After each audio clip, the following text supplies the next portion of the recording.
In the year 2006, Sony took a long look at the humble desktop computer and asked a question that nobody had ever asked before. What if we made a computer look like a high-end stereo amplifier, priced it like a second-hand car, and put it in your lounge room? This is the Sony Vaio XL201. It is completely absurd, and I love every single bit of it. Now, to understand why this thing exists, you have to remember what basic computers looked like in 2006. Frankly, it was hit or miss. They were usually dull grey or matte black plastic boxes designed to sit under a desk. But this was designed for civilized people who cared about their living room aesthetic. It measures exactly 43 centimeters across. Why?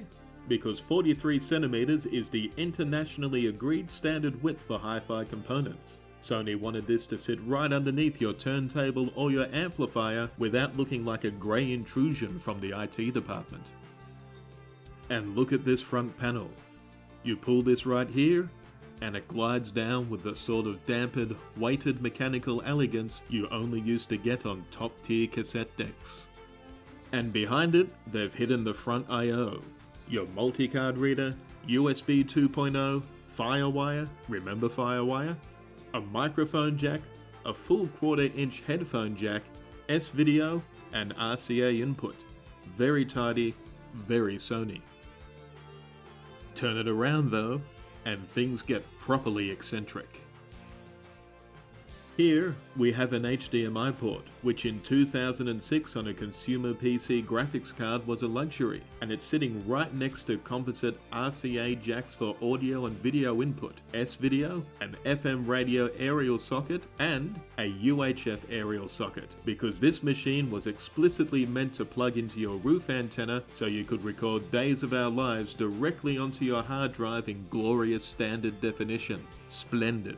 Below that, we find more RCA jacks for analog audio in and out, alongside component video sockets, capable, remarkably, of pumping out full HD at 1080p. Moving further down, there's an Ethernet port, another pair of USB 2.0 slots, 2 optical digital audio ports, and a coaxial audio jack. There's also a threaded connector for a Wi-Fi antenna, and 2 tiny jacks for external infrared blasters, so the PC could control your cable box for you.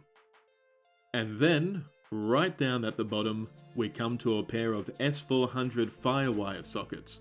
Now in high-end configurations, these were meant to connect the machine to a massive external vault containing a motorized 200 DVD changer. The PC could physically select, load, and spin any movie in your collection without you ever leaving the couch. It is outrageously over-engineered, magnificently complex, and I think it's brilliant. Honestly, this is precisely what I lusted after in a computer back in the late 90s and early 2000s. Having this vast array of audio and video inputs all crammed into one box for editing cheesy short films? Well, if I'd owned one back then, I would have been the happiest boy on earth. So, is it rare today? Well, yes and no. They made thousands of them, but almost all of them ended up in electronics recycling centers 15 years ago. You see, back in the mid-2000s, Intel and Microsoft were pushing this grand tech industry delusion called Vive and Windows Media Center. The whole pitch was that everybody secretly wanted a $2,000 PC sitting under their living room TV to stream local MP3s and browse the early internet on a CRT television using a clunky remote control. However, a few years later, cheap little dedicated streaming boxes and smart TVs came along and rendered these huge, complex HTPCs completely pointless overnight. So finding one today, intact, unmangled, and not stripped for parts, is actually quite a treat. Time to look under the cover and see what secrets that 2 decades in storage is hiding from us.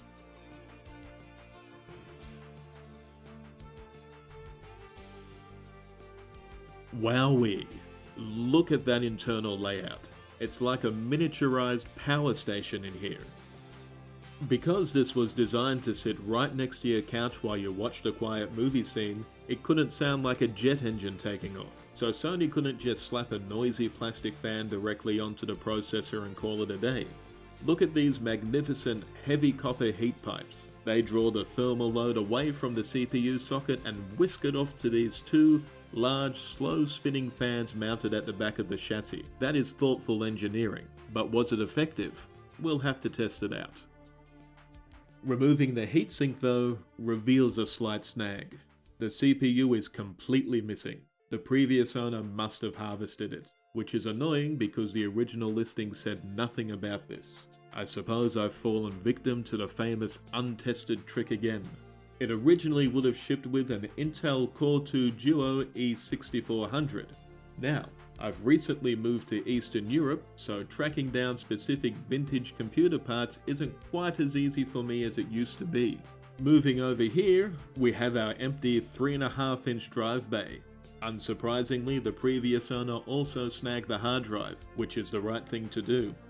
Down next to the right-angled riser card, we have an NVIDIA GeForce 7600 GTL with 256 megabytes of VRAM and a very interesting custom cooling block.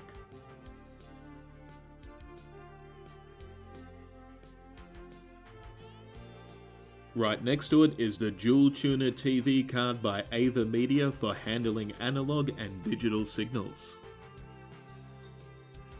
There are 4 RAM slots, currently occupied by two 512 megabyte sticks of DDR2. That gives us 1 gigabyte in total.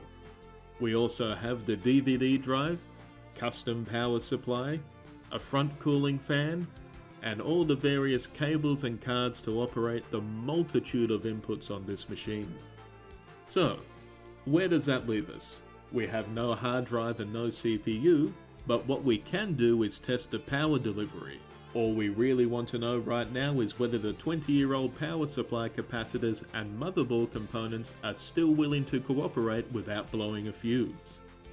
Mains power is now plugged in. Let's push the front power button. A green LED, that's very promising. And the fans are spinning, extremely quietly I might add. No smoke and no terrifying pop from a blown cap? Hey, at this point I'll take the win.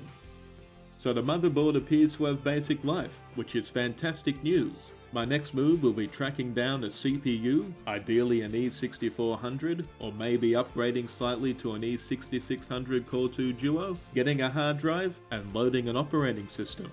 I really do love this chassis. It genuinely encapsulates everything I ever dreamed of in a desktop PC during that golden era of home tech. So, I'll hand it over to you. What would you do with a machine like this today? Would you try to restore it back to its original 2006 Windows XP Media Center Edition glory? Or would you load Linux onto it for a sleek home theater PC or retro emulation rig? Let me know down in the comments. If you enjoyed this look at a piece of obscure, delightfully obsolete home entertainment history, please do hit the like button and subscribe to the channel, and I shall see you in the next one.